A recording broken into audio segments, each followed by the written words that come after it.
get upset on the internet. You're assaulted. Welcome to Retro Station 1989. I'm Commander Dan, the commander and lone human inhabitant of this retro station. This is a review. We'll let you know that this is a review of a film called Ghostbusters Afterlife. That's this movie here. So, let me show you some things. I'm a grown-ass man. I'm damn near 50.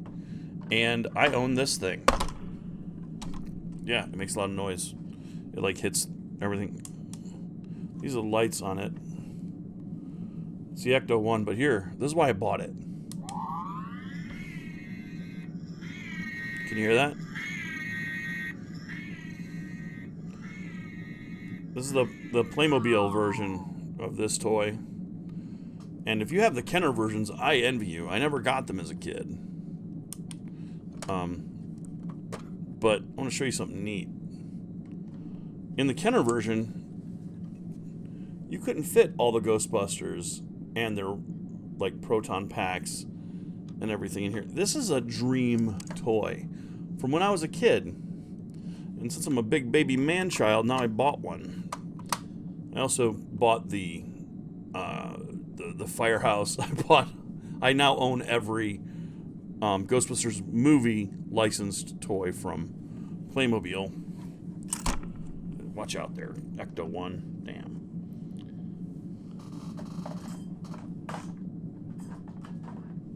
And what's fun about owning these toys, and it is fun, is that you have to build most of them. I did not have to build this one.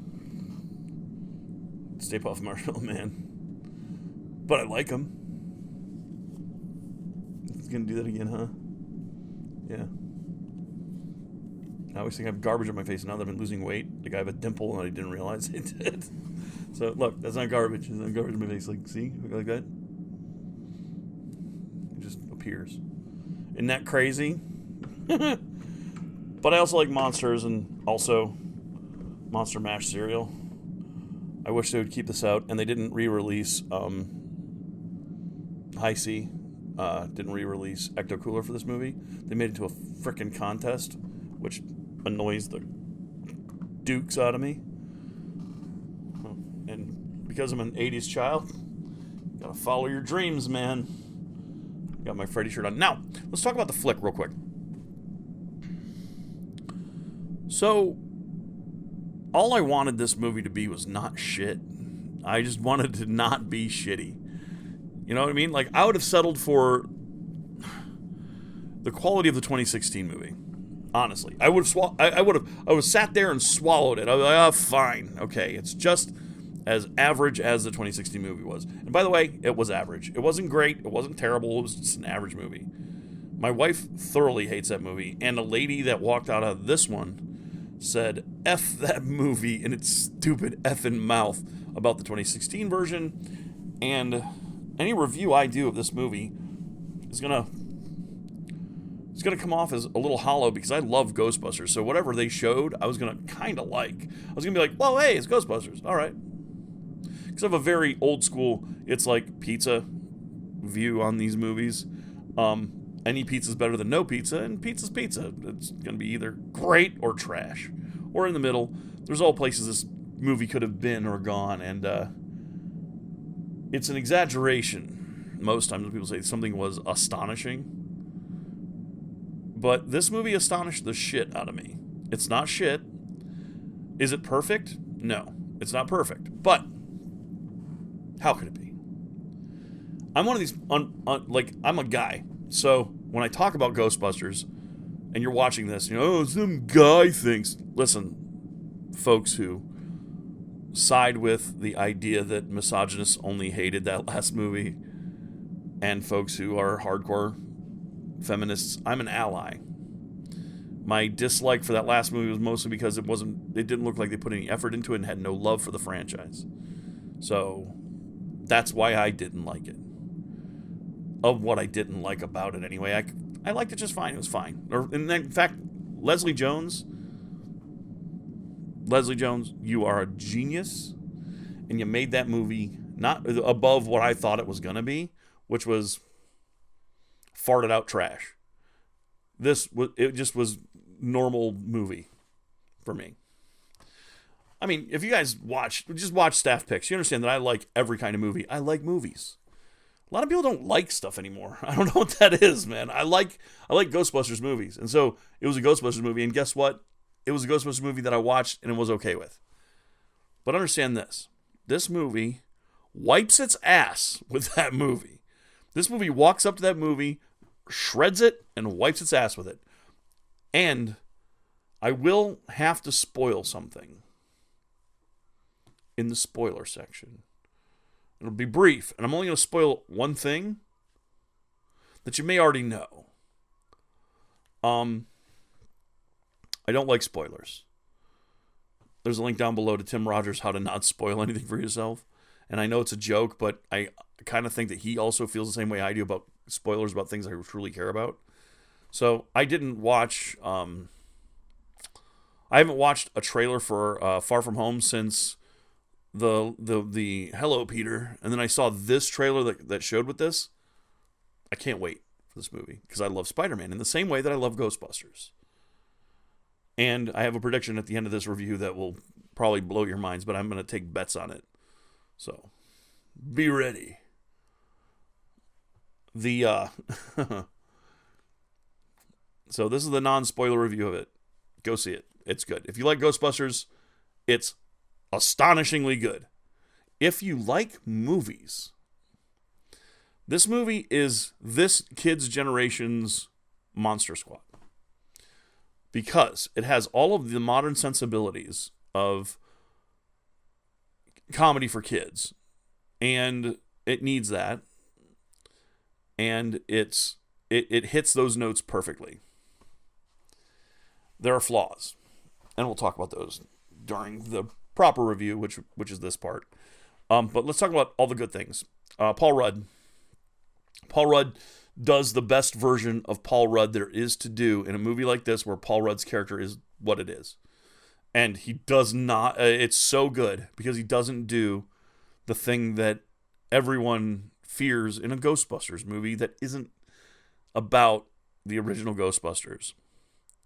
He doesn't try to be Peter Venkman. In fact, this is the astonishing thing. No one in the movie tries to be the Peter Venkman. Because no one in the movie would be true. When you do that, what you're trying to be is Bill fucking Murray. And you can't do it. Bill Murray is my hero. He is my spirit animal in the hippie sense. He played characters that I also find to be some of my heroes. He played one of the best Hunter S. Thompsons there was. As an abstract of Hunter S. Thompson, he's the best thing in that movie, Where the Buffalo Roam. If you told me I can only watch movies by one person for the rest of my life, it would be Bill Murray. Including What About Bob, which my wife hates with a passion. And even I now am kind of, There was a time when those movies were big, like where there's one annoying character that just defiles social mores and fucking the zeitgeist, and it was like Clifford and What About Bob and oh shit, Drowning Mona, like they were Throw Mama from the Train. There's just a character you want to see dead in these movies. Big Man on Campus is probably the Dead Man on Campus is what it's called. It was probably the last one of that generation of one asshole and the rest of the people have to deal with him stories. But at any rate, Bill Murray, he's not being emulated by anyone else in the movie. Everyone else is a fresh take on one of the archetypes from the first movie. So they're not four Saturday Night Live improv actresses or actors in the general sense trying to one-up each other to be the Bill Murray. I mean, to an extent, everyone in the 2016 version was trying to be the lead haha because they're all funny. They're all funny people, funny characters, and they're great actresses in their own right. And I'm not taking anything from them. It's just that everyone wanted the role of the Bill Murray character, and why wouldn't you? But then they had the gall to say that they were better than the first movie. Motherfuckers, you weren't better than the second movie. You were as good as the second movie's TV version. Maybe. You're okay. You're just a movie, though. You're just a quick keep the franchise alive in people's brains until we can come up with a fantastic movie. Is this a fantastic movie? I just showed you that I have a hunk of plastic shaped like the fucking Stay Puft Marshmallow Man. So, honestly, I can tell you, no. Is it an astonishing movie? 100% yes. Did I love the movie? Yes, because I love the Ghostbusters. And I love all Ghostbusters things. And this thing loves the Ghostbusters too. And that's the thing that makes it astonishing. It's not a fantastic movie. The pace is really off in this movie. And they do a lot. Editing does a lot to try and curb how fast and crazy this movie is. But I'm an old man. Maybe for younger folks, it's going to be like, for this generation's movie watchers, it definitely feels like a thing that they would have pitched as a TV show and then made all of the season into a 2-hour block, into a pilot for a TV show. That's what I feel like the speed of this thing is. Like but they put it up on the big screen, and in the edit, they use music to great effect. I think I'll call this the Guardians of the Galaxy effect. They use non-score to extend scenes that are fast by slowing them down with slower paced classic tunes to give a sense of pace where there really isn't any. Like, this movie is just wham! You don't have to wait very long for cool shit to start happening. So it doesn't have time to bore you with bullshit. Much like the first Ghostbusters movie, to be honest. I mean, it's an emulation of something that never existed, which was a third Ghostbusters movie. This actually would be the fourth Ghostbusters movie story.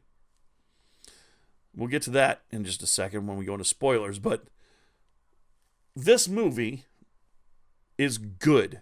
Is a good movie, astonishing for what it does, but the flaw is that the pacing is super fast. It's like, wow. But it's like fast food. It leaves you wanting more. And so I give this, I used to give star ratings, 4 stars. I give this 3.5 stars. Pacing's a little crazy. And that's the only thing that like, I would have liked a longer movie. I know it seems weird. I don't know. Maybe it was just me being in a theater for the first time in a long time. Like, I think the last thing I saw in a theater was Endgame. And watching the movie, you were driven to applause at certain points. And we'll talk about that in the next section.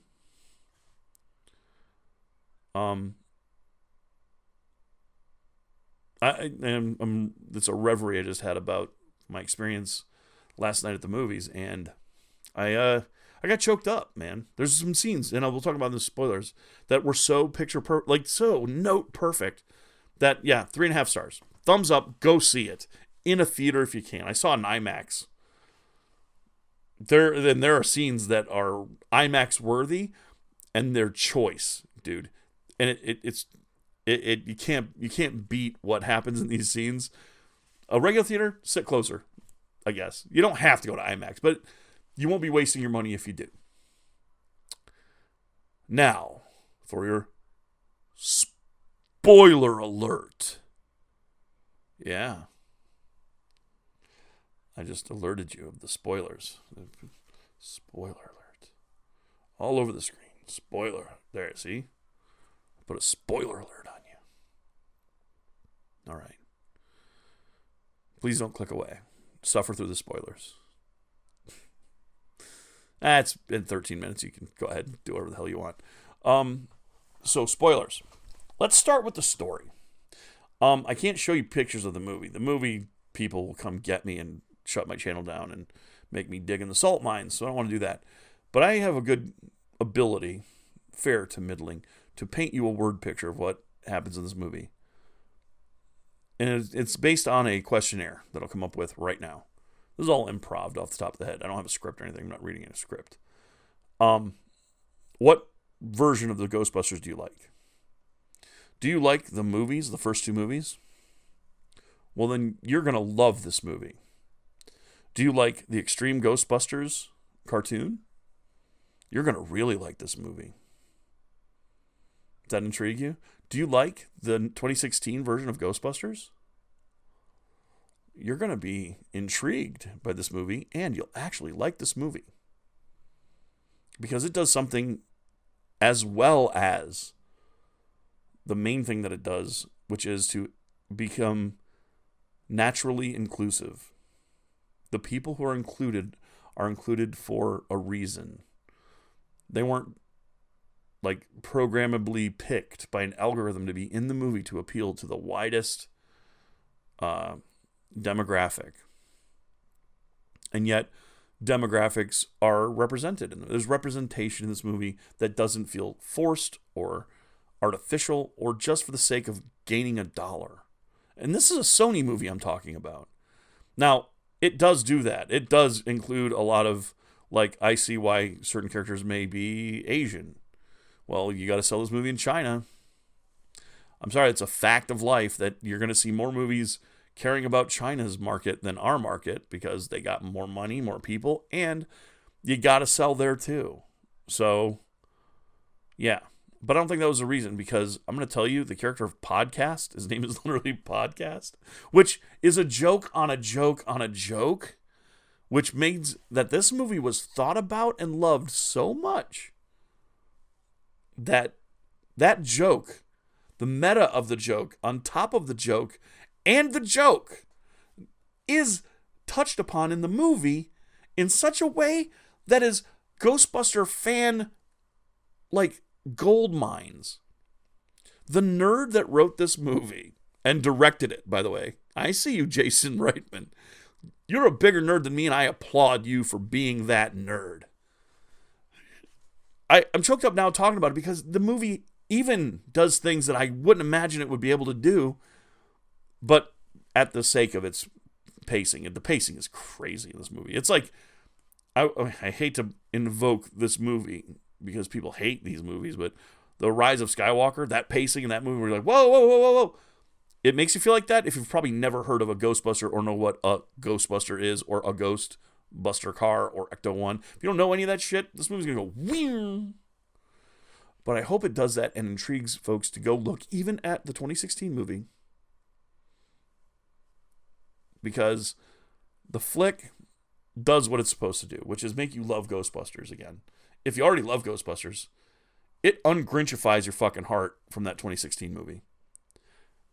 So let's talk about the plot real quick. We'll paint the picture, okay?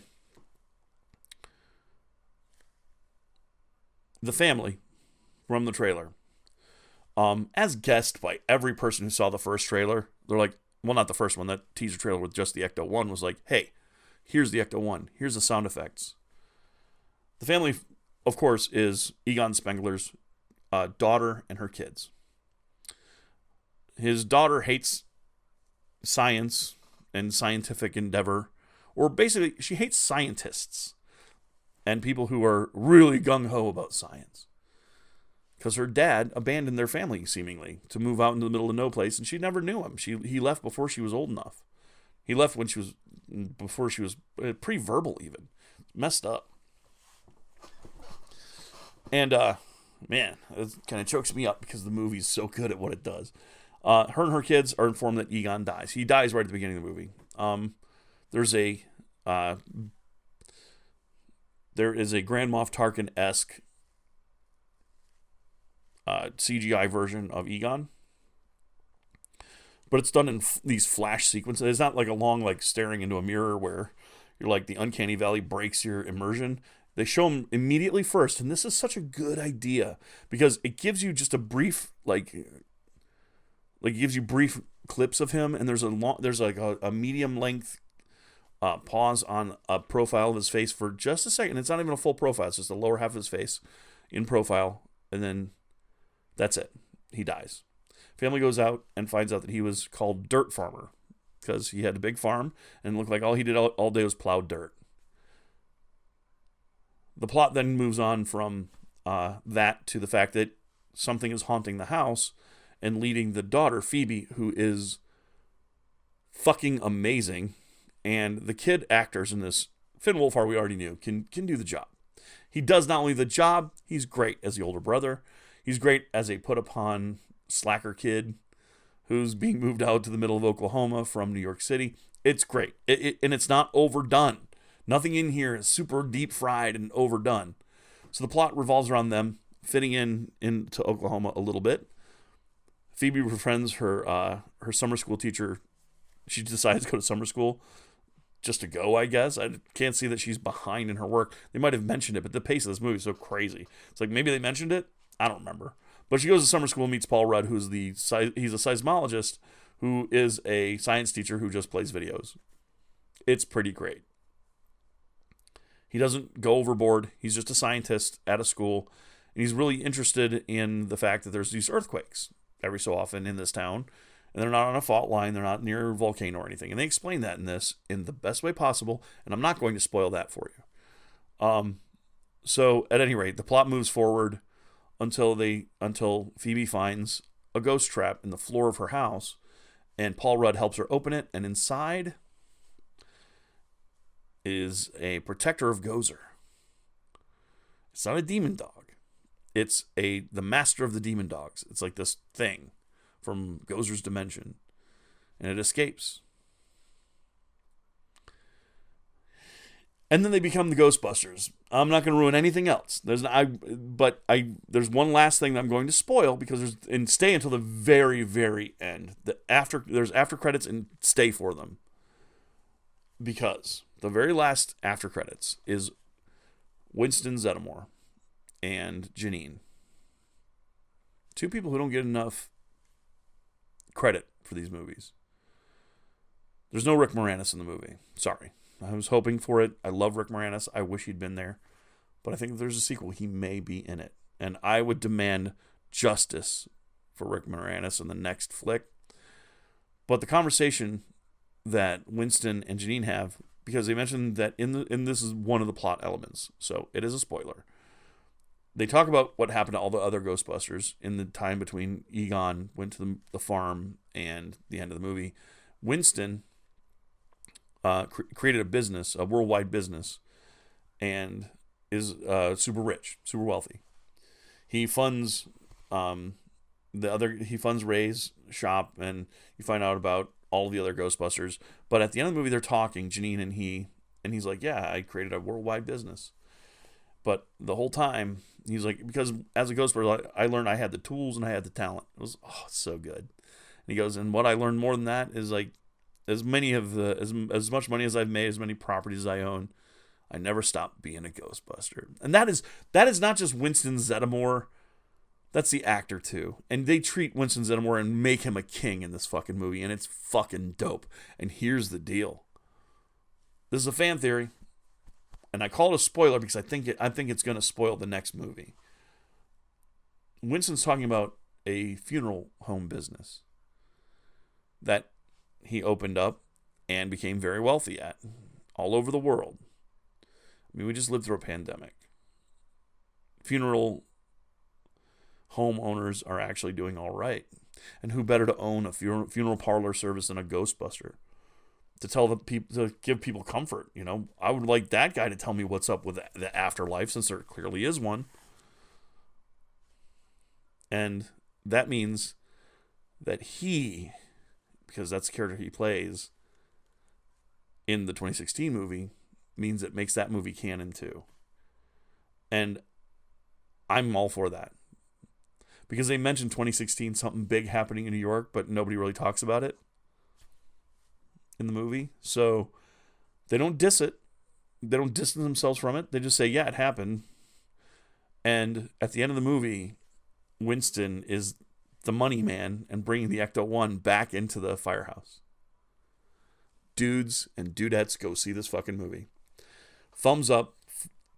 I want to say 4 stars, but no, the pacing is just too crazy. It's not a perfect movie, but it is a perfect Ghostbusters movie, and that's got to be worth something, right?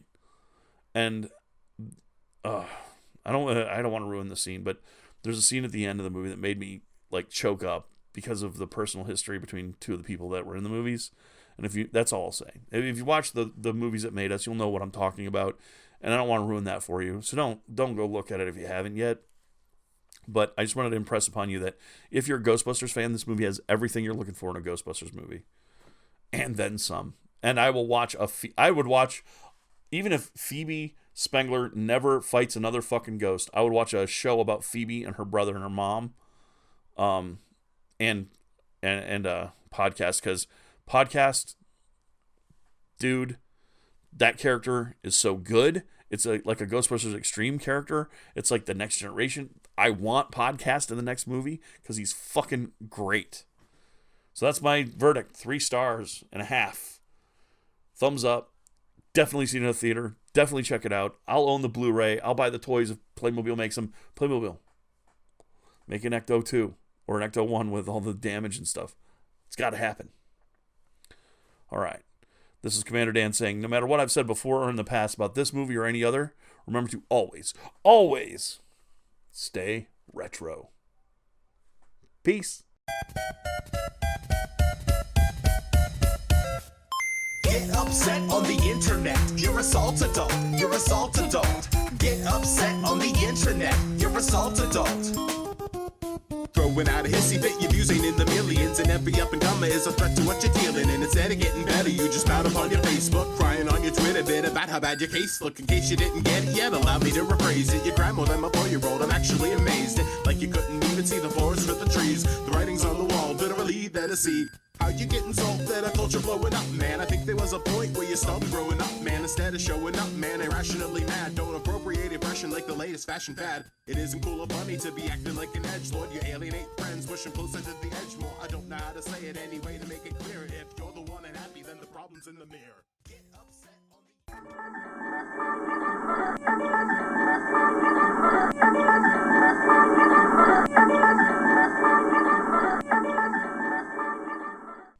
All right. We interrupt this ending of the show. I had a review, and this is a news flash.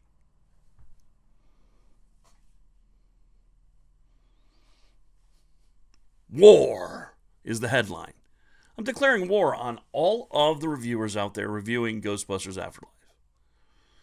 And the reason why is pretty simple. Look, I watched 2 reviews part of the way through until I couldn't handle it anymore. First was Doug Walker's review, which was an ad hoc kind of, came home after watching it for free. And I sound more bitter about that than I actually am. It's great. I'm Mazel Tov. Well done. Got invited to a pre-screening. That's awesome. Well done on your great success. That's great. I honestly do mean that. Doug is a friend of a friendly. So, I'm only going to say this, Doug. Your problems with the movie stem from the fact that you're in Chicago, seeing it with a bunch of hip dogs who are there just to critique a movie based upon the fact that you need to critique it. I went to the fucking movie. Now that means I went to an IMAX theater. I paid $17 to go see it in the biggest screen I could. Now, this is my problem with reviewing overall. Anytime you get a free movie, you feel the need, everyone does, to say something bad about it. To say something trite about it, and it comes off as insipid, and that's not what your show usually is about, man. You review nostalgic things. So I can see why maybe that's what put you off, but this movie was leaps and bounds above the 2016 version, first of all. And that's why I'm not wearing my little Commander Dan glasses right now. I'm not wearing my Commander Dan gloves and my Commander Dan suit. This is Dan saying this. Your review is off base because you, like everyone else reviewing this fucking movie, even me, I brought out my Stay Puft Marshmallow Man and I brought out my Ecto 1 just to show that I do care about the Ghostbusters. I'm a Ghostbusters fan. I have Ghostbusters t-shirts.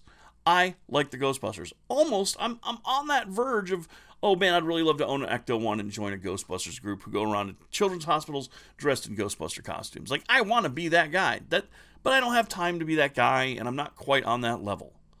But Doug, your bona fides here are in question because you don't get certain things. Like, I know this seems like a Rob question. Why is Slimer in the Ghostbusters? He's not a person ghost. He doesn't have legs. Because the Ghostbusters, that term ghost deals with spiritual creatures, not just people ghosts. They're not all people. Some of them are free-floating, vaporous apparitions. You know what an apparition is? Maybe go knock open that thesaurus and you'll find out they mention them in the first movie. Slimer is a free-floating, vaporous apparition. He's not a ghost.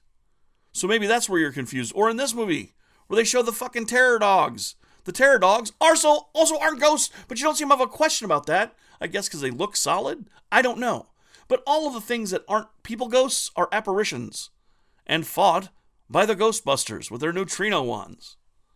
You get it now, right? Let me answer your question for you, because it seems like you want something to fucking cry about. Everyone seems to want something to cry about this movie. And I get it, because everyone's chasing the fucking Red Letter Media Half in the Bag episode that's coming out to be the first one to have the same take as the fucking guys in Milwaukee. That's hot stuff, man. That is hot stuff, but I can see right through that shit. That ain't me. I don't do that. I give you my fucking opinion. And Doug, it seems genuine. It seems like you genuinely like the Ghostbusters well enough, but you seem to be of an age that came after the movies. I think you refer to it afterwards like you were a fan of the cartoons. You saw the first movie. It was great. Second movie was okay. The second movie was just fine, too. The first movie was fantastic. It was lightning in a bottle. The second movie was a sequel to a movie that was lightning in a bottle. Was it as bad as Caddyshack 2? No, not at all. Was it anywhere near as bad as the 2016 movie? No, not at all. Because the 2016 movie was trying to bury the originals to start something different and new with all the serial numbers scraped off, but planted a sticker of Ghostbusters on the outside. Brother, I know steak from Spam. 2016 was Spam. And while the second movie isn't steak, it's certainly a nice hamburger at a place you don't mind going to. Now, Doug, it would be forgivable, except you state things that are like mentioned in the movie. It is not, it's that they're apparitions, man. They're not ghosts of people. There is a ghost of a person in the movie who appears as a skeleton at the bar, which is a callback to the cabbie from the very first movie. There are a lot of callbacks in this movie because it's a fucking sequel. Dude, it's a sequel to one of the greatest movies, honestly, ever made. One of the best sci-fi comedies ever made. This is a sequel to that. And now comes my wife's opinion about your opinion on the character podcast. She had friends like this kid in school. Exactly like that kid. Really earnest and eager and actually genuinely interested in that stuff. You know, effervescent would be my word for it, because he's a bubbly puppy dog of a character. And my point was, he's not trying to be Venkman. He's not trying to be a zinger machine from like the 1980s. He's just a kid who's really into that stuff. I think if you watch the end of the movie where Ray comes out as his one subscriber, you understand that he's supposed to be Ray Stantz from the first movie. Same haircut even, dude. But you're not the biggest sinner out there. And my war with you is only over the fact that you didn't know the difference between a ghost and an apparition. And the Ghostbusters bust monsters, ghosts, apparitions. By the way, the Ecto 1, the new Ecto 1, like modifications, are from the cartoon. That side seat, that's from the cartoon. That eyeball creature that comes out with its eyeball looking around the corner, that's literally one of the toys. That is from Ghostbusters. It is a Ghostbusters thing. Why would it be in there? Because you guys, and then here's the problem, Doug, and I'm guessing it's Rob, because Rob has some really good, like, logical problems with stuff, but I have a feeling this is because you're not really fans of Ghostbusters as much as you are fans of cool old stuff. Because I'm old as shit. I'm older than dirt, Doug. And I saw the Ghostbusters in the theater. I owned the VHS tape the second it was out. I thought the original Ghostbusters video game on the Commodore 64 was actually really good. Because I lived through the time it takes to have nostalgia for things. And that's the one thing I have on this channel. I don't have any fucking subscribers. I got a loud, whiny voice. I got a fucking angry heart over certain things that get trashed for no reason.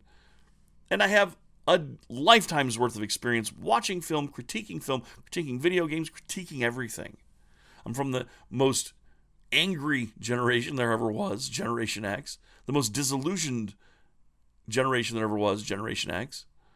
And the most hopeful generation now that everyone will straighten shit out. But Doug, I get this. I get your questions, but that shows that you're on the very I don't know, periphery of Ghostbusters fandom, like most people are. You are, and this is going to sting, man, because I love you, and I want you to know what you actually are. You're a casual. In this, you are the Angry Birds video game player. You're a casual. Nothing wrong with that. Nothing wrong with being new to the franchise, or nothing wrong with having an awareness of a franchise but not being a fan of the franchise. You have an awareness of it. It's clear. You speak the verbiage. You speak the lingo, but you don't know the difference between that he's a vaporous, free-floating apparition and not a ghost. That tells me right there that you don't understand things because you're not a deep, nerdy fan of this stuff. Nor do you have to be to critique on it, I guess. But the characters are who they are. Now, are there problems with this movie? Absolutely. The pacing is insane. The pacing reminded me of Rise of the Skywalker. That's what I said in this past review. All right, and that's true. It has pacing issues. The pacing is for shit. And I think that's why it was delayed. I think that the studio made them cut it so many times that the only thing they could do to band-aid over these cuts that they made was to add slow songs or some shit. I don't know what was cut, but I would like to see a director's cut of this flick. That's what I want. I want a director's cut of the flick. I want more of this. But anyway, my Also War, declaring it now, review-wise, is on Angry Fucking Joe, Alex, and Other Joe. I love you guys. And I'm going to say that without any irony. I love all three of you guys and every show you've been in. I thought your Last of Us 2 review was spot on. I thought your Ghostbusters review of 2016 was spot on. But you guys used this one word, and I had to stop this fucking video because when people use this word, your video becomes an insipid fucking, regurgitation machine that is clearly chasing the Red Letter Media review style, the Red Letter Media review angle, the hot take that's going to match up with the take the rest of the internet's going to be barfing out as their own opinion when it comes out. I guess we're on a blessed day because Red Letter Media didn't shit on this movie the week it was out. They like to shit on things. I don't know if anybody knows that. They shit on Star Wars so fucking hard that everyone agreed that George Lucas couldn't make movies, and so George Lucas sold Star Wars to Disney. So every bad thing that happens is because of those fucking people. Those so-called fans bullied George Lucas off of fucking Star Wars. AJ and Other Joe, when you said fucking member berries, and AJ just nods like a fucking drinking duck toy and goes, yeah, member berries. Fuck that. Fuck it. That's stealing from people. And you guys use that phrase so fucking often. You use it in every fucking nostalgic type movie. It's like, then why the fuck did you go? In your video, you're dressed in a Ghostbusters fucking costume. Right? But you're not dressed in an actual fabric one. You're dressed in the Spirit Halloween store. The first one probably you grabbed off the rack for your, what was it? Corridors of Slime, I think the game was. This shitty, half-assed fucking arena shooter style game for the Ghostbusters. In that video, it's like one of the first videos I ever watched of you. You're wearing that costume, I think. And it's made of fucking vinyl or plastic or some shit. And I'm not dogging you out for your lack of costume authenticity. I'm saying you're wearing that shit as a flag to say, I love Ghostbusters too. I love the Ghostbusters. Now, you don't fucking love it. Again, I think it's surface. I think all three of you putting on them costumes was a gag you did to go to the movies, or you did it right when you got home. I think you probably went to the movies in those to show your Ghostbusters bona fides. But the second you said fucking that insipid bullshit member berries, yeah, I think every time you guys say that, you should put a fucking nickel in the Trey Parker and Matt Stone we owe them money jar. Because that's not your fucking thought. That's their thought about leaning on nostalgia. But this movie is a fucking sequel to a movie from 1980 fucking 4. How is it not going to be nostalgic? How are they not going to reference the old Ghostbusters when in fact the main characters are relatives of the original Ghostbusters? How are they not going to lean on it a little bit? How is that going to not be baby Ghostbusters? The whole fucking then you don't want a franchise of this if you think that any part of it would be leaning on fucking nostalgia. The whole idea of having this movie come out again is to continue something from the past. The fact that it doesn't rehash the whole entrepreneurship, plus ghosts plus scientists thing, making it anti-scientist, is refreshing if nothing else. It's not maybe baby. It's what it is, man. It's just, yeah, it is a fucking cash in. But it treated everything with fucking respect, at least. Yeah, it dug up the corpse of fucking Ghostbusters and paraded it around. But at least it asked the family to exhume the body and have them involved. So, this is the war. I'm going to put it to you guys to stop saying the fucking word member berries. Stop it.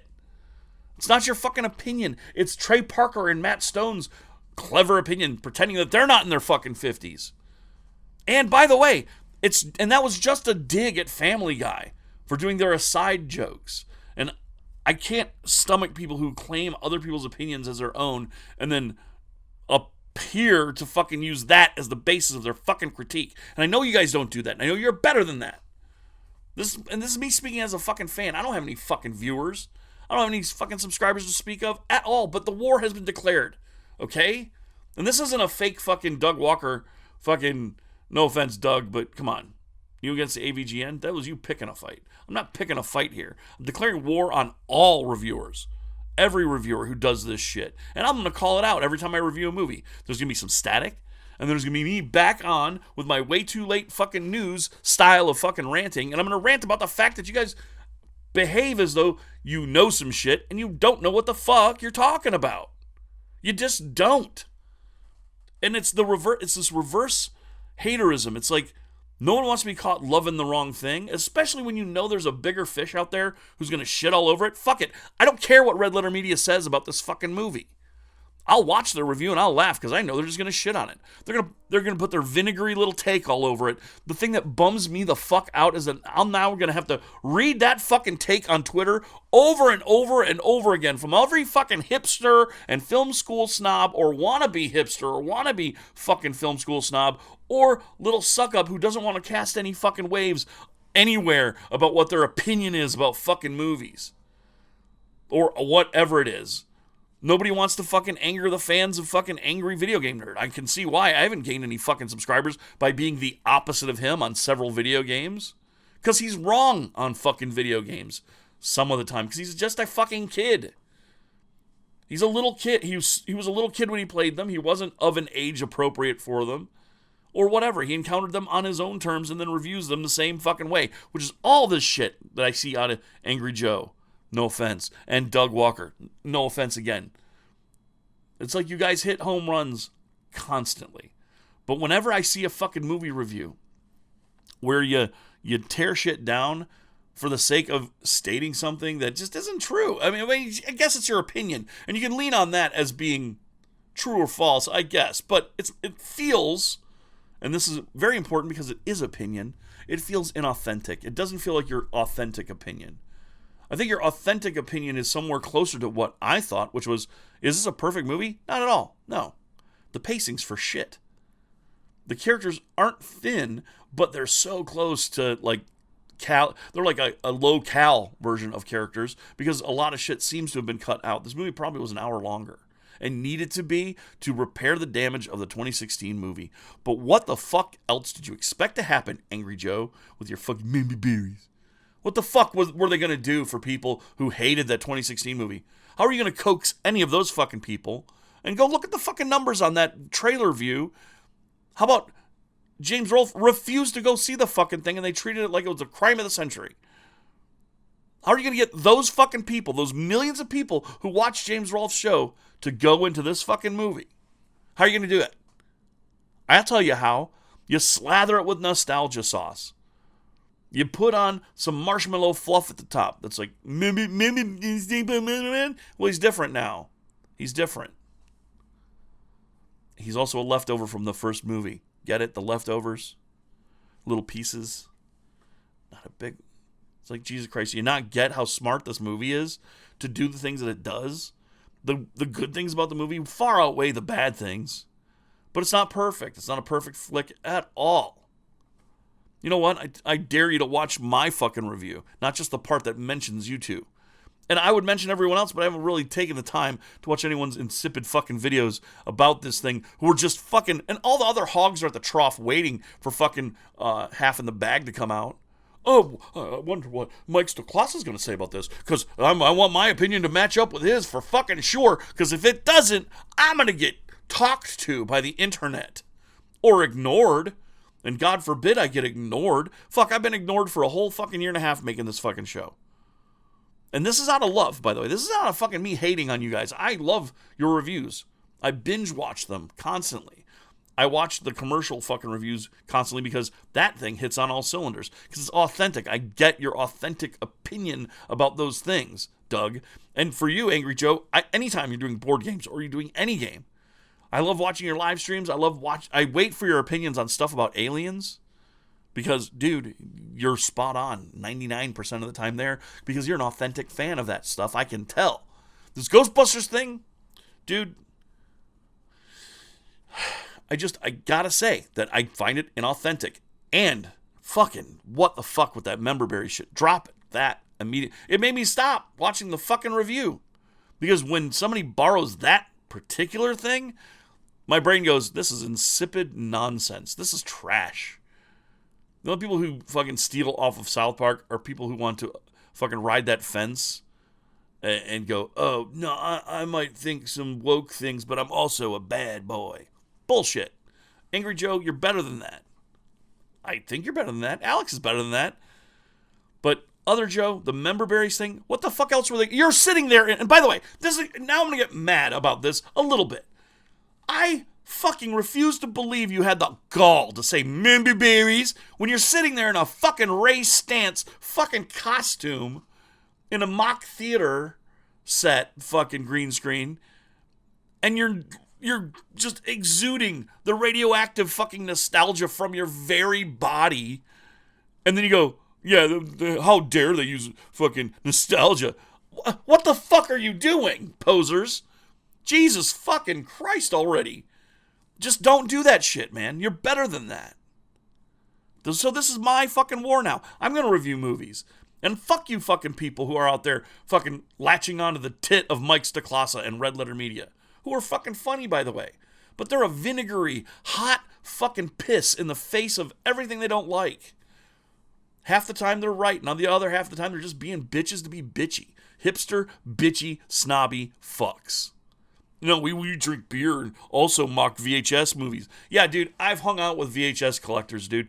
They're the most twirly mustached fucking hipster cunts I've ever met. Not all of them, but many of them. Watch fucking Rewind This. Great documentary, but when you see the fucking people, I only collect old school fucking workout tapes. Like, what the fuck? It's like a level of hipster autism that should not be. And stop picking on fucking everyone who doesn't agree with Red Letter Media. Stop it. Those guys have a take because they went to a fucking film school. I didn't go to film school. I went to a college for English. So rhetoric is my fucking game. And so is theirs. But film school, well, I know about Truffaut. So do I. I watch his boring ass fucking movies. Stalker's better. Truffaut's alright, I guess. I don't like foreign films, mainly because the sensibility has to be understood before you go in, and there's a lot of heavy lifting you got to do when all I want to do is fucking munch popcorn and be entertained. It's entertainment, by the way. It's not mindless entertainment. It's just entertainment. If you're entertained, then the movie was successful. Thumbs up or thumbs down. That's why I liked Roger Ebert. By the way, this goes out to folks who saw this movie for free. No offense, Doug, but it does refer kind of to you, all right?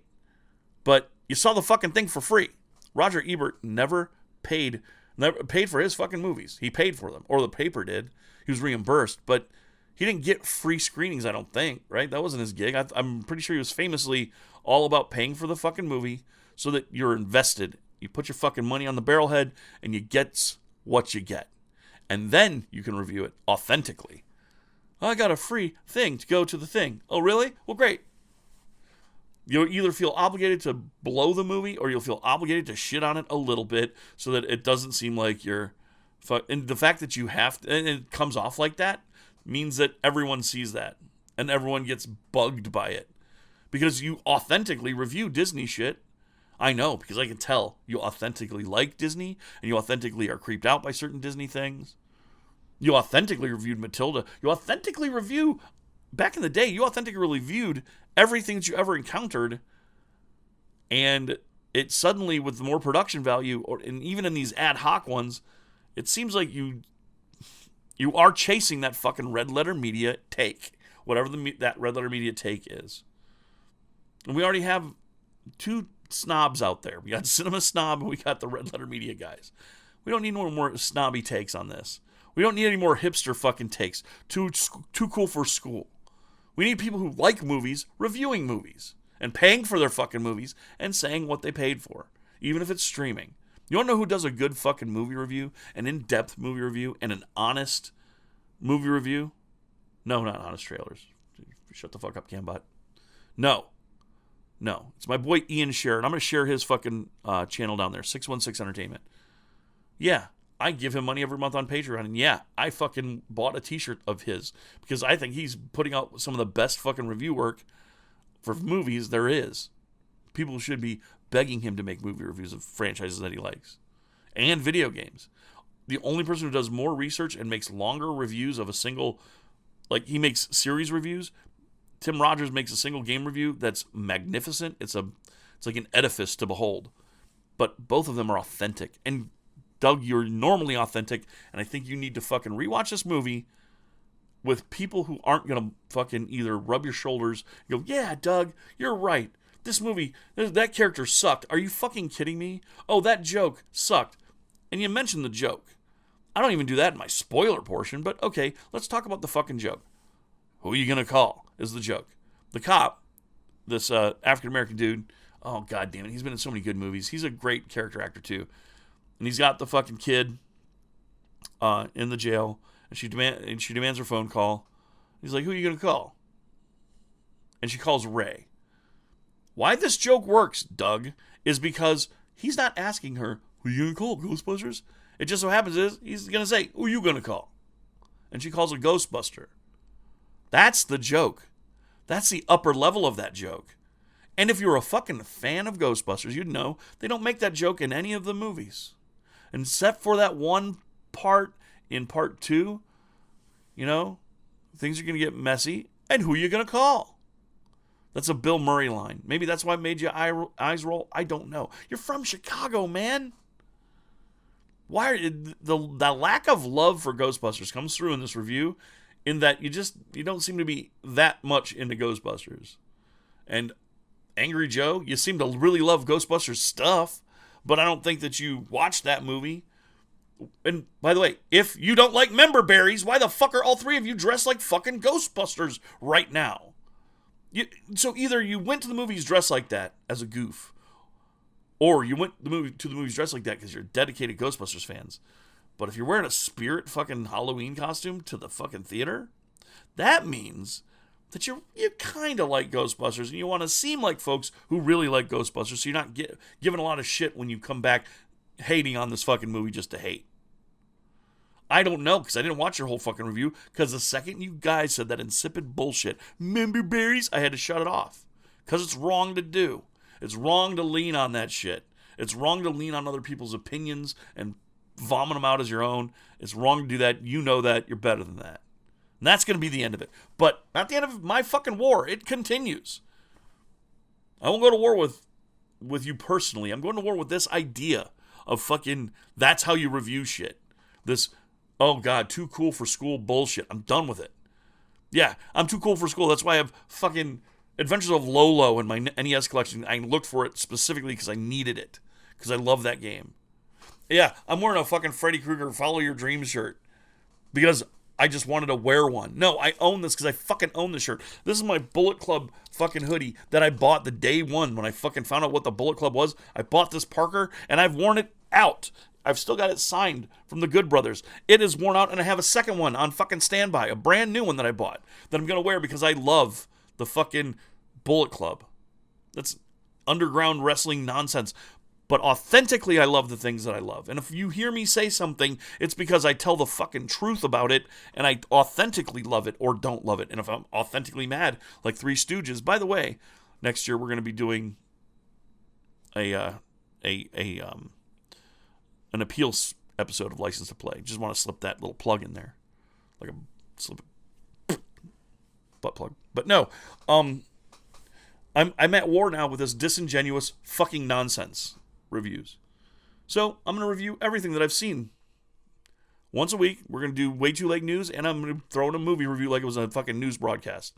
Remember those when you have a local movie review? Only I'm not gonna be a shit ass who doesn't know shit. I'm gonna be a guy who likes movies, and I'm challenging you, Doug Walker, and I'm challenging you, fucking Angry Joe, to stop with the frivolous nonsense bullshit of, first of all, Doug, more authentic. Angry Joe, dude, the costumes, either you put them on when you went to the fucking movies to be in the spirit of things, genuinely, authentically, and if you were, I can't understand how you would do that and then say the word fucking member berries, which is both reductive in the fucking concept of, yeah, you agree that this movie shouldn't have been made at all because old shit being new shit is crazy, I guess.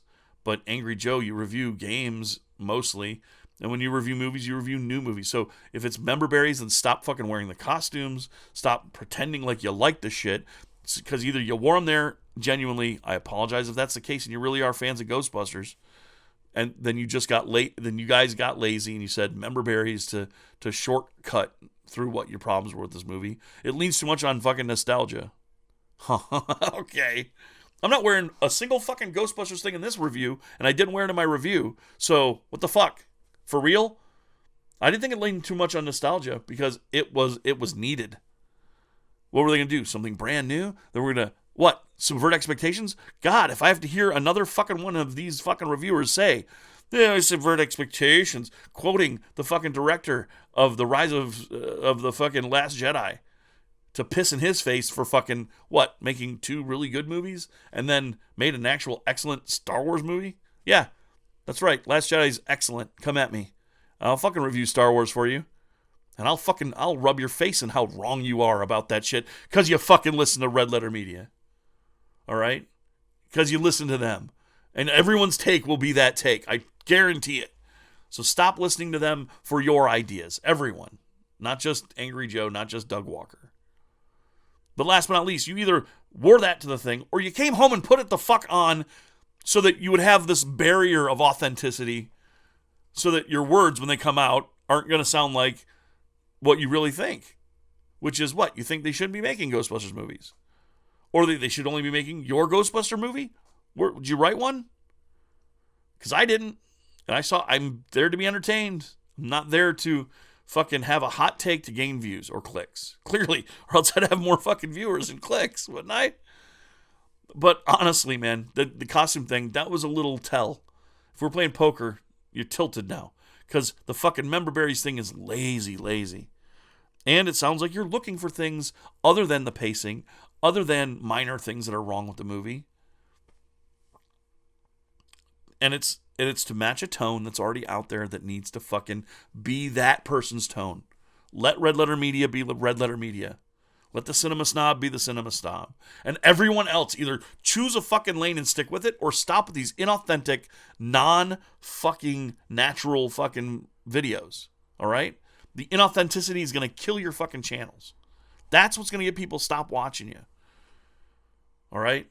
Not your fucking sponsorships, which I applaud. Anytime anyone does well, I'm there. And I dedicated myself to being kind. And this is the greatest kindness I can show, is being the guy who whispers in your ear, Caesar, you're just a man. You're just a man. Well, here's me whispering in your ear. Be the fucking dude that you normally are. Be the fucking dude that you normally are. Stop with this shit. Stop pretending that you like something if you really don't. It's okay not to know a lot about the Ghostbusters, Doug. Not everyone watched all the fucking cartoons and was addicted to the Ghostbusters the way some people were addicted to Star Wars. I was addicted to both. So not knowing that Slimer's a free-floating apparition and those other ghosts who aren't really, they've been there since the first movie, so they're canon to the movie. So what's your fucking problem with them? You just don't like them? It's because you don't like them. Say that, not they don't make sense. That all of it's from the first fucking movie. Member berries? All right, I've said enough. All right. Your toes have been stepped on a little bit. I've dusted you off to let you know, hey, snap the fuck out of it and be authentic. And the rest of you fucking reviewers, you're on notice. Because I'm going to review shit now. I'm just going to review movies that I watch. I think the next one's going to be Dune. I haven't watched it yet. I'm going to sit down and watch Dune and tell you what I think of Dune. Now, I don't know from fucking Dune. So Dune better work. It better do its job. And not rely on member berries, or whatever the fuck. Also, if you're going to do the member berries, do the voice. Remember how cool Star Wars was? Fucking Angry Joe, ain't that your whole fucking channel remembering how cool stuff was and complaining when it doesn't get it right? Because you do good when you do that. And they got it right. So what's your problem? It did it too much? They got too much of it right? You're in the fucking costumes is what blows me the fuck away, that you have the fucking balls to sit there. I'm surprised you found chairs that'll fit your fucking nutsack for how big your nuts have to be to sit in the fucking costumes and say, you don't like nostalgia. Get the fuck out of here with that. Come on, Angry Joe. Come on. All right, you filthy space pirates. Thank you so much for watching. Click that like and subscribe button if you want to. And now I'm going to say something I've never said before. Smash that bell button. That was for Generation X gaming. Oh, and just keep an eye out. I'm going to be on a podcast soon. Gamers Realm and I are going to hook up and do a podcast. I'm going to try and get Tommy Tallarico here on the show. That's coming up too. And December is going to be amazing. Trust me on that one. It's going to be great. All right, that's it. That's the end of the news. The only news is I'm fucking mad about movie reviews. So, more than anything I said during this broadcast or any other broadcast that I've made or any other video that I've made, remember to always, always, always stay retro. Peace.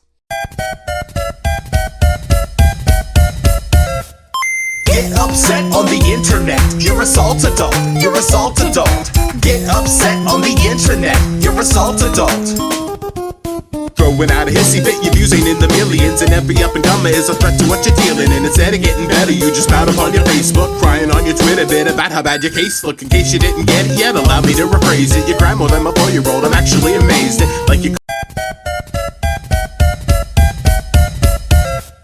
Get upset on the internet. You're a salt adult. You're a salt adult. Get upset on the internet. You're a salt adult.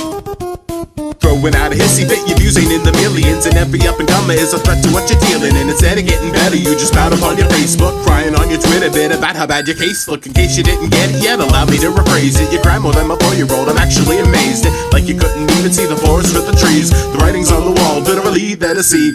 How you getting salted at a culture blowing up, man? I think there was a point where you stopped growing up, man. Instead of showing up, man, irrationally mad. Don't appropriate impression like the latest fashion fad. It isn't cool or funny to be